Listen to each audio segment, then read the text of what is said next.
It's been a weird year in the NBA for a variety of different reasons, some of which we're not going to start any fires on the internet about, but others because it's just strange to see how some teams and some players are playing and interacting with one another. Some vibes are off, and the Memphis Grizzlies, although the vibes remain immaculate, are not necessarily immune to these stranger things that are happening around them. We're going to talk about that on this episode of Locked On Grizzlies. Let's lock in. You are Locked On Grizzlies, your daily Memphis Grizzlies podcast, part of the Locked On Podcast Network, your team every day.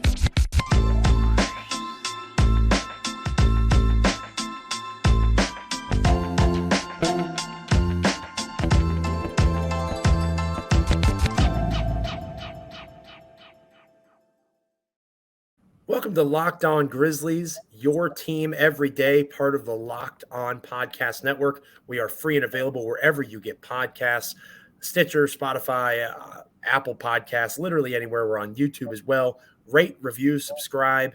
Any way that you can give us feedback and make us part of your Memphis Grizzlies experience, we are much appreciative or very appreciative of however you choose to do those things. I am your co-host, Joe Mullinax, joined by Damichael Cole of the Commercial Appeal, beat writer for the Memphis Grizzlies for the Commercial Appeal, the very handsome, the very suave, the beauty to my beast. I'm the thorn, he's the rose. I like the new adjective. I like the suave. I like to throw that one in. That is something that I do take pride in that one. There you go. Yeah. Very smooth, which you should take pride in that. But anyway, I digress before Damichael blushes here on YouTube. We are sponsored today by BetOnline. Today's episode brought to you by BetOnline. BetOnline has you covered this season with more props, odds, and lines than ever before. BetOnline, where the game starts. Obviously, the Memphis Grizzlies have a game tonight against the Minnesota Timberwolves as we close out our week here on Locked On Grizzlies. But before we get to that, we'll talk about that in the final segment. Damichael, in the cold open, I mentioned how the NBA is kind of weird. And for some reasons, we're definitely not talking about on here. We don't want our comment sections flooded with all sorts of different things that have nothing to do with basketball. But whether it's off the court issues, on the court fits, there's been lots of interesting developments that maybe we didn't expect going into the season, and the Grizzlies aren't immune to that. So, Damichael, I have taken the liberty of selecting two players in particular that I watch them play. I watch their film. I look at their stats and their numbers, and I'm trying to figure out, what is going on with these individuals? And the first one is somebody who was re-signed in the offseason, arguably the best point guard that is a backup in the entire NBA, Tyus Jones. Because when you watch Tyus Jones, you feel like he is still obviously very much a major piece of what the Grizzlies are trying to do. And that remains true in terms of his numbers. He is playing per game more minutes than he has in a long time. He's played 22.6 minutes per game right now. That is his high as a member of the Memphis Grizzlies. He hasn't been on the floor that much. And again, it's a small sample size, but he hasn't been on the floor that much since the 2018-2019 season for Minnesota, the year before Tyus became a member of the Grizzlies. But this year is weird when it comes to Tyus Jones, because usually when you think of Tyus, Damichael, you think of the assist-to-turnover ratio, the thing that makes him truly one of the elite point guards in that particular area in the entire NBA. That has not been a strength of his in this season, at least not to this point. His turnover percentage, it was super low last season, 7.3. It's up to about 9.7, which is roughly, still better than his career number. And I'm splitting hairs a little bit there. But the point is, when you've seen him over the course of a season do so well in terms of limiting turnovers, and then it happens more consistently, it stands out in your eye, as well as his usage rate. He currently has a career high usage rate of 20.5%. His career average is 15.4. So oftentimes, Damichael, when we talk about these Grizzlies and trying to make up for Jaren Jackson Jr.'s absence and Zaire Williams' absence as a reserve, we talk about Brandon Clark. We talk about Dylan Brooks. We don't really mention Tyus Jones as that scorer, that creator of offense for himself, But that's exactly what Memphis has asked him to do these last 12 games or so. And while he's not struggling immensely, I don't know that it would be fair to say that, he is posting some lower numbers than we're accustomed to seeing, especially in the spots where he has been elite in the past. Yeah, I think it's just different numbers, because he's not playing the same way Tyus Jones has played, in the past. So I remember I asked him before the season, saying, look, no Zaire Williams, will that change your offensive aggressiveness? And he said, yeah. He said, it was a very straightforward answer. He said, I think so. No Z, he is the one guy who can get to his spots. He's not a great shot creator by any means, but he's the one guy who can get to his floater. He can go off the dribble. He can dribble, penetrate, create open looks for other guys and things like that. And with him being the only guy on the bench who can consistently do that, he has no choice. He has no choice but to step his offensive game up. And what you're seeing is a more aggressive scorer, but his playmaking is taking sort of a hit. I think we see, he's still averaging 3.9 assists, but this is the first time in his entire career that he's averaging over 1 turnover per game. He's only at 1.1, so he'll probably knock it down, over the course of the season. But he's at 1.1 turnovers, but he's at a career high 10.8 points per game. He's averaging a career high in 3 points made per game. He's averaging a career high in 3-pointers attempted per game. He's averaging a career high in And I think he's tying his career high in field goal percentage, and his 2-point field goal percentage is also, at a career high as well. So once you factor in all that, you basically have a guy here who he's just a more aggressive scorer, and his playmaking is getting knocked a little bit for that because he's dribbling a little bit more. You mentioned the usage rate, career high usage rate, and with the high usage players in the NBA, they tend to average, more turnovers and things like that. I think that's basically what it comes down to, Joe. It's a different player.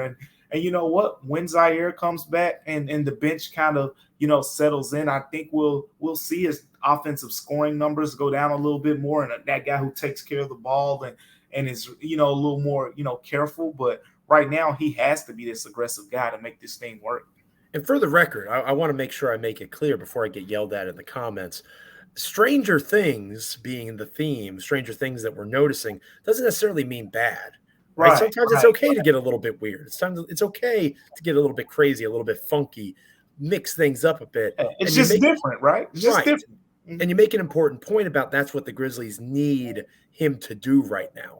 You just don't think of him in that way when you think of the guys that are going to be asked to carry more of that offensive burden. You think of other players before you think of Tyus, but the numbers and your eyes, when you go back and rewatch games, back up the fact, whether it's catch and shoot threes, whether it's taking more floaters or at least seeming to take more floaters, he is actively engaged in finding his shot more so than his other teammates' shots that he has in his career, but certainly in his time with the Memphis Grizzlies.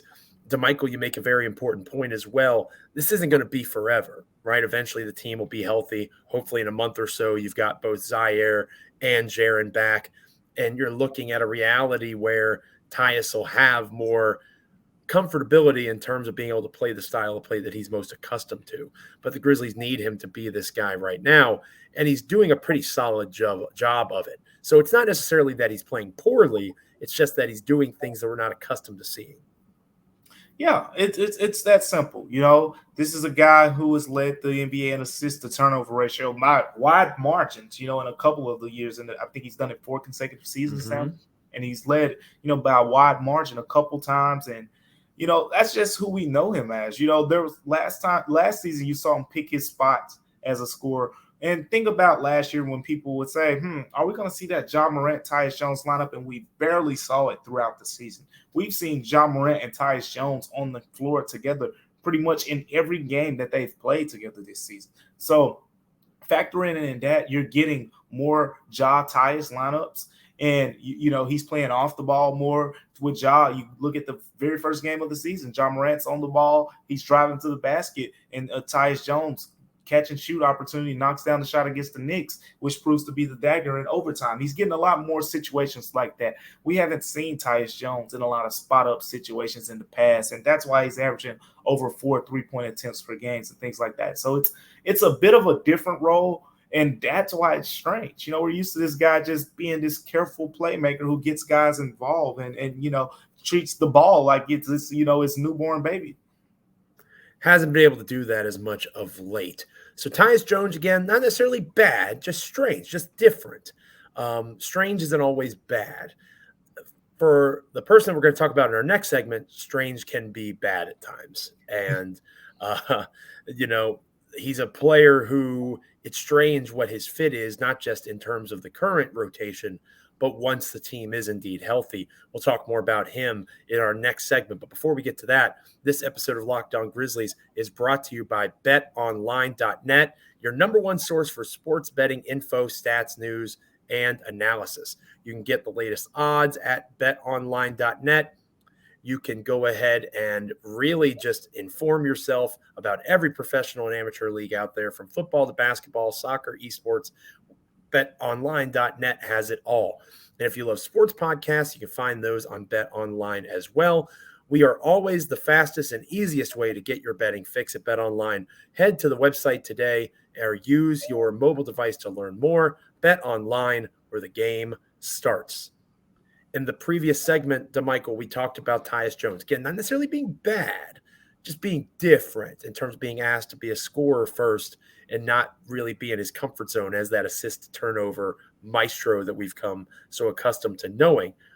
David Roddy, of all the rookies, is the one who at times looks the part in terms of being an NBA rotation player, especially on the offensive end. He seems much more comfortable.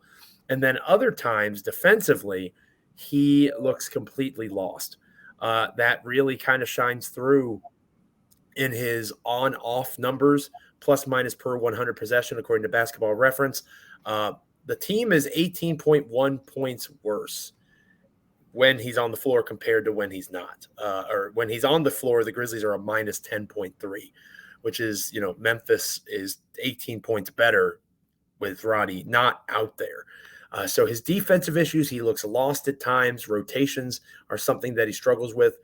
But again, we're not just going to point out a player that's struggling. We're going to try to figure out why. In terms of Roddy, Rowdy Roddy, as I like to call him, I'm trying to figure out, Damichael, and this is where things get weird for me, who is he eventually trying to replace?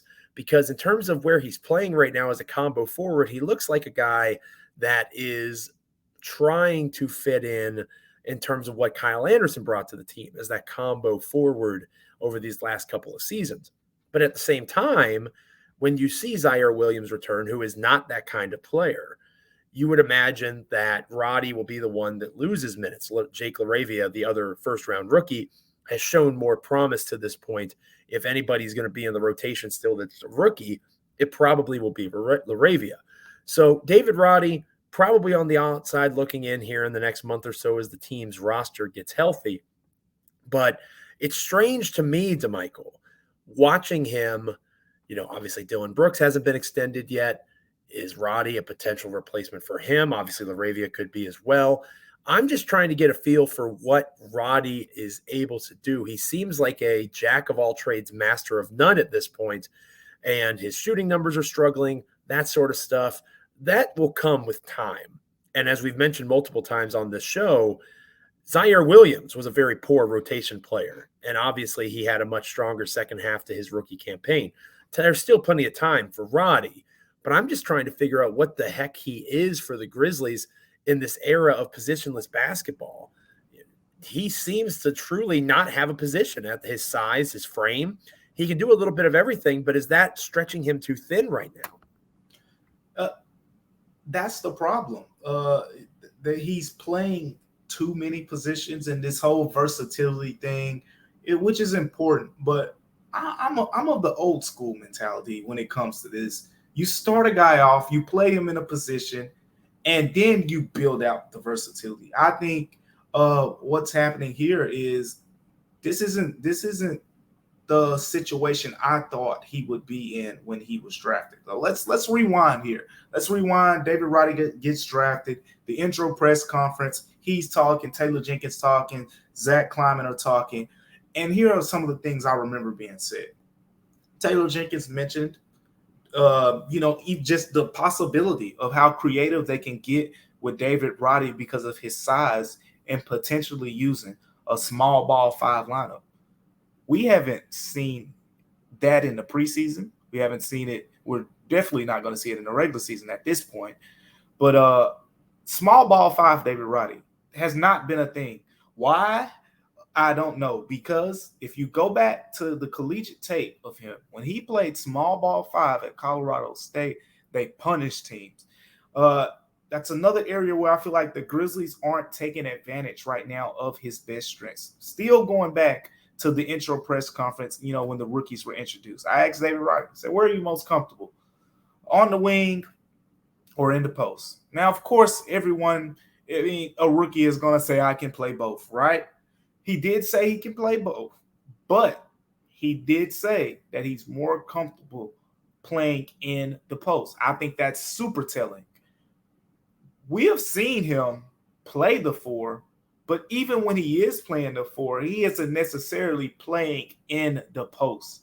I cannot think of a time in my head right now where they gave Roddy the body to basketball and cleared out like a Kenny Lofton, Jr. Type clear out and let him use his 6'6", 255-pound frame, to back guys up in the paint and score a bucket. This is a guy who has a football background. This is a guy who's known, at Colorado State. He played the 4, he played the 5. And again, when I talked to the people at Colorado State when this guy was drafted, that's all they talked about, how he was an inside-out type of guy. With the Grizzlies, he looks like an outside in. He's shooting a lot of 3-pointers, and the stroke looks decent. I mean, this is not to say the stroke doesn't look bad, but he's shooting a lot of 3-pointers. I think he's just completely out of position. That's why he's shooting 34%. There's no way David Roddy should have 70 field goal attempts and 40 are from 3-point range. More than half of a 6'6", 250-pound guy shot attempts are 3-pointers. And those 3-pointers are spot-up 3-pointers. And you know why I'm mentioning this, Joe? Well, if you look at his 2-point shots, he's 14 of 30.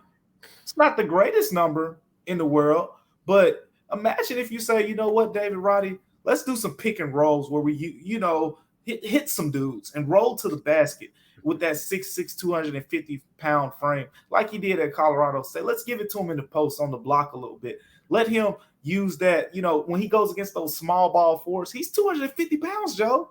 Let him big boy some of those dudes. And we're not seeing that. I think the potential is still there. I think the Grizzlies are just playing him out of position right now.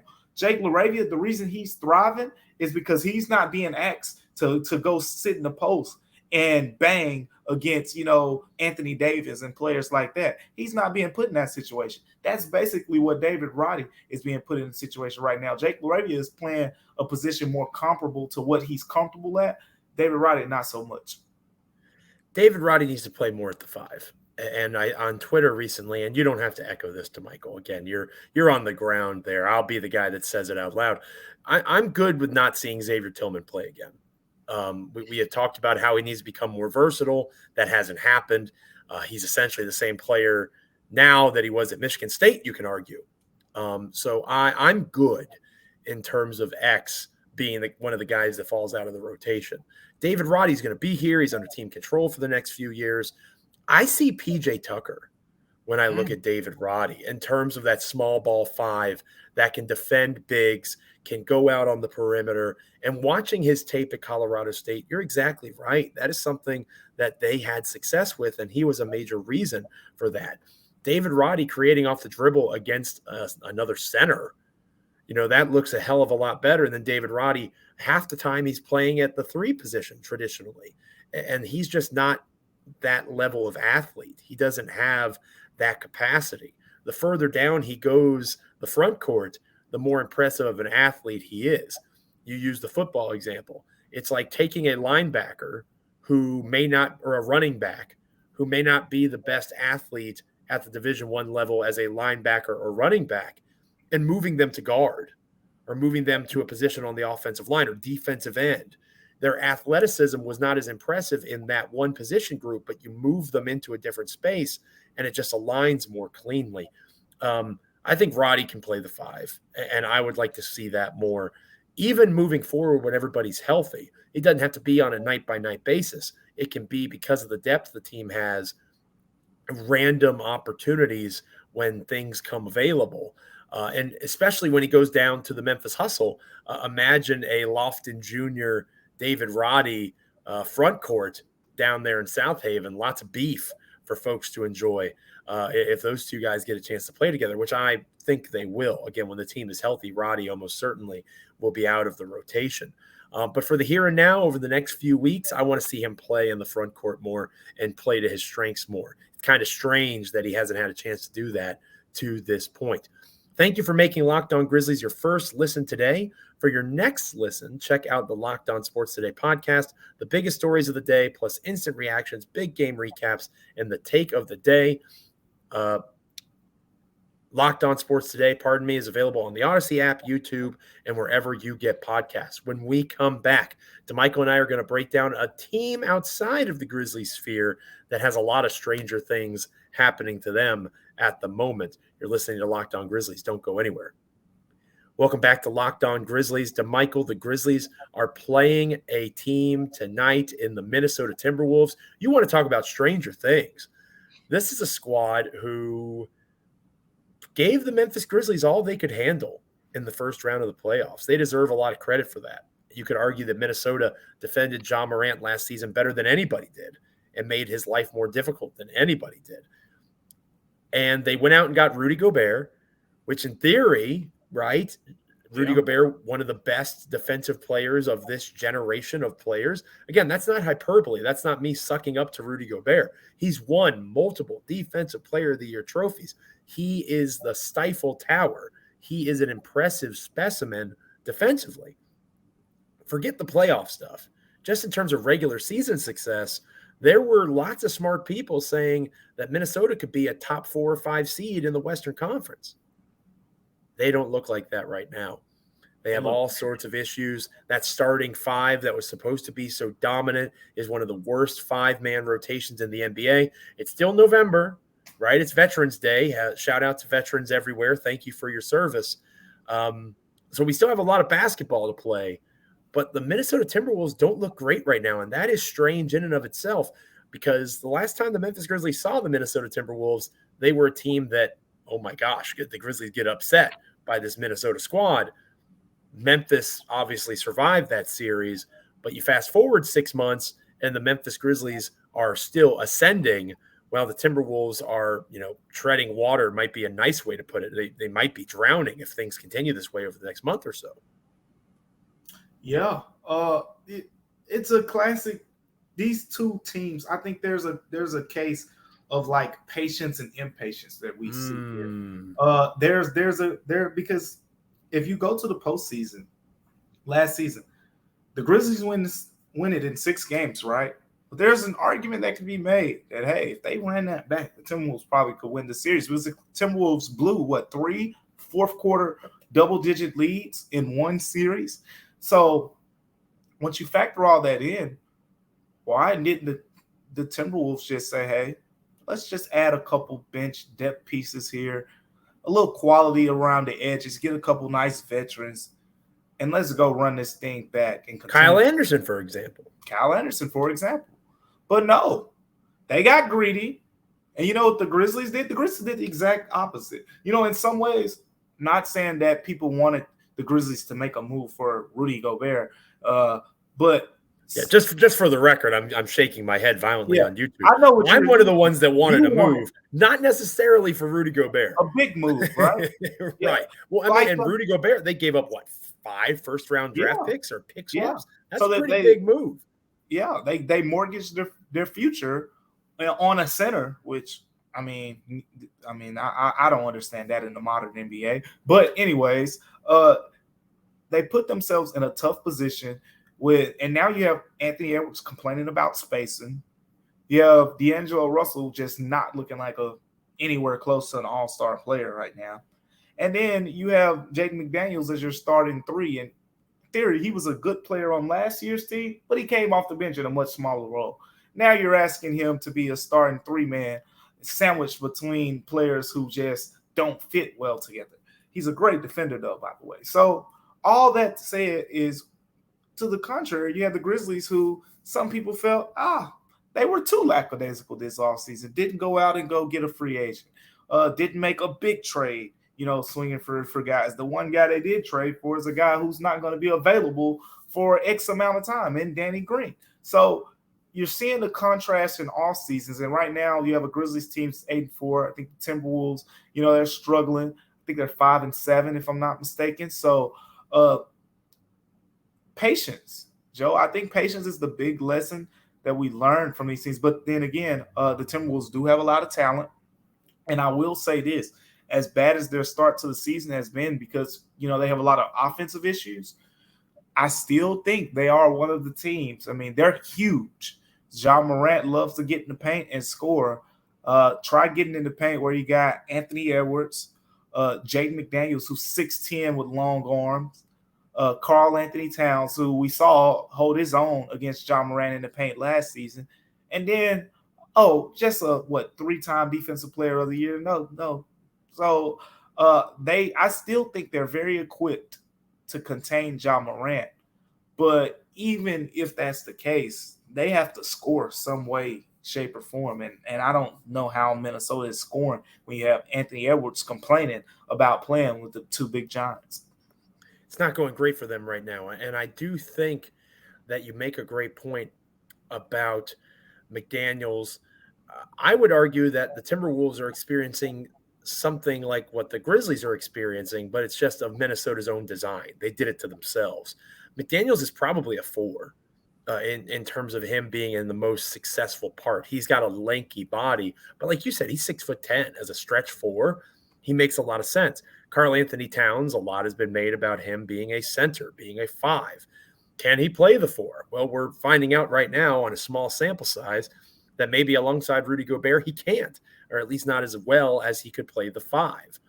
And that's one of the reasons that there was so much success for Minnesota against the Grizzlies as well, making life difficult for Steven Adams. Steven Adams was not able to defend Karl Anthony Towns consistently. Cat is one of those true unicorn-type players like Jaren Jackson Jr., Kristaps Porzingis in his prime, that are massively big, but can also create off the dribble, score in a variety of different ways. Adams is not that guy. And we've seen, as we talked about here on Locked On Grizzlies, how important Steven Adams is to Memphis. So I think we have even more evidence now, 6 months later, that the fact that they were able to negate Adams, obviously Ja Morant's number 1 with a bullet in terms of importance, but the fact that they were able to negate Adams probably hurt Memphis more than we realized at the time. Watching that series play out, we have more evidence this season that is very much the case in terms of their offense and spacing, screening, obviously rebounding, all of those things. I am interested to see how this game goes because, again, Minnesota is almost playing into the Grizzlies' hands now, right? Gobert, Steven Adams. If Gobert can play, Steven Adams can play, right? There's not really a reason they can't. They're similar players. You could argue Gobert is better at a lot of the things that Adams does, but Adams is a similar player. Karl Anthony Towns at the 4, Santi Aldama at the 4. Again, is Cat better than Santi Aldama? Yeah, I think he is. But it allows for Aldama to be in a position. He has better lateral quickness. He has better athleticism, better length. He can hang with Cat better than Steven Adams could.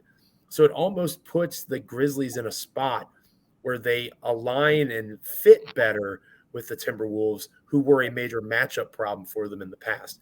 All that being said, obviously, they could go off. Anthony Edwards is an extremely talented offensive player. D'Angelo Russell is a minor Grizz killer in terms of what he's able to do offensively. He had some success in the playoffs against the Grizzlies. I'm curious to see how this game goes, but I want to say that Memphis will win in part because the Timberwolves almost made the Grizzlies' life easier bringing in Gobert because now someone who again, more evidence that Adams is pretty important.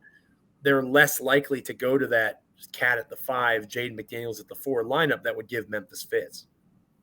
That's a great point. That was the first thing I thought of when Minnesota made the trade for Rudy Gobert. It was like, well, the Grizzlies are probably saying thank you because now you just afforded them the opportunity to keep Steven Adams on the floor. Now, we do know that, they like to go to those lineups where they stagger them, right? Cat'll still play his minutes at the 5, and they'll bring in Nas Reed and all of that. But that allows for the Grizzlies to respond in terms of their rotation. Exactly. And now the Grizzlies can counter. Now, granted, I don't think the Grizzlies ever had an answer for Karl-Anthony Towns. So when he goes to the 5, I think those still could be dangerous minutes. David Roddy, baby. Huh? Oh, you're advocating for it? We just talked about putting him at the 5.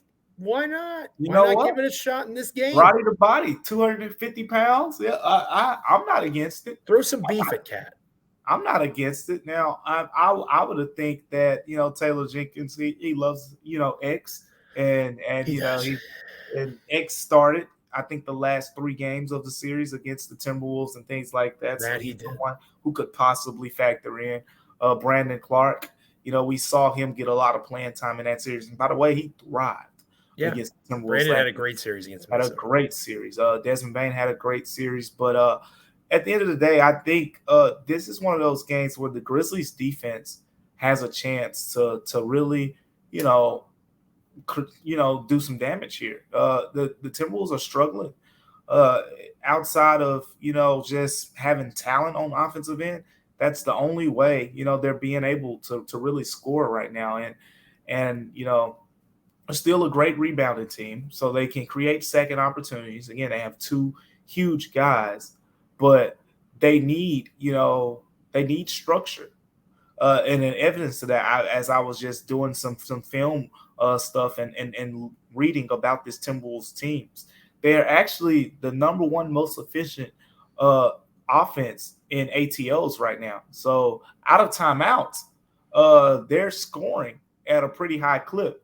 But it's when they get into the half court and you're just, freelancing more. There's because you have spacing and clogged up issues on the offensive end, and it's not allowing Anthony Edwards. I don't know if he's dunked in the last couple games, but I know through 10 games, Anthony Edwards had not dunked at all. And Anthony Edwards, one of the best athletes in the game, right? And they asked him, why haven't you dunked yet? He was like, basically, it's harder because the paint is clogged up. Hello, welcome to playing with Rudy Gobert. So you have that issue now, and I think the Grizzlies will be in position, to take advantage of those things and force a guy like Jaden McDaniels, to beat him. Donovan Mitchell could probably tell Anthony Edwards some things about playing alongside Rudy Gobert. Look how he's playing now, right? He's having fun in Cleveland. He looks like he and Darius Garland might have something to say about John Bane laying claim to being the best backcourt in the NBA, and that's something you've mentioned on past episodes of Locked On Grizzlies. Thank you so much for making Locked On Grizzlies your first listen today. For your second listen, check out Locked On Sports Today. From the games that matter the most to the biggest stories in sports, go beyond the scoreboard and behind the scenes with local experts and insights that only Locked On can provide. Locked On Sports Today, available on this app, YouTube, and wherever you get your podcasts. Next time we're together, Damichael, we'll be talking Grizzlies basketball against a team close to me. I live in the Virginia area, and I thought for a little while maybe I'd make the trip up north from the Richmond, Virginia area and check out this game. My schedule, also known as my 3 small children, won't allow that to happen. But the Grizzlies make their annual trip to Washington, D.C. on Sunday, and we'll be talking about that game and how that game plus, obviously, Friday night's tilt against Minnesota went for the Grizzlies. But until that time, Damichael, thank you so much. You mentioned earlier you've got plenty of content coming out over at the Commercial Appeal. Anything in particular you can kind of tease for the folks here? I would say, I have something nice coming out on one of the players that I think the fans will really enjoy. And I have a couple other things that are in the works as well, but just stay tuned. Next week, I have a couple nice stories that'll definitely come out. Damichael does a phenomenal job of the Commercial Appeal. If you don't follow him on Twitter at DamichaelC, you most certainly should. He is, again, he's the rose, I'm the thorn. He's the beauty, I'm the beast. He is the butter. I am the stale roll that you shouldn't eat the day after you go to a restaurant. but you're still going to try it because you're hungry. That is who Damichael and I are here on Locked On Grizzlies. So thanks so much to Damichael for joining us. Thank you so much for listening to our podcast and for making us part of the Locked On Grizzlies experience for you and the Memphis Grizzlies experience overall. It is appreciated. Rate, review, subscribe on YouTube, anywhere you get podcasts. Continue to check out Locked On Grizzlies. Until next time, stay locked in. This is Locked On Grizzlies.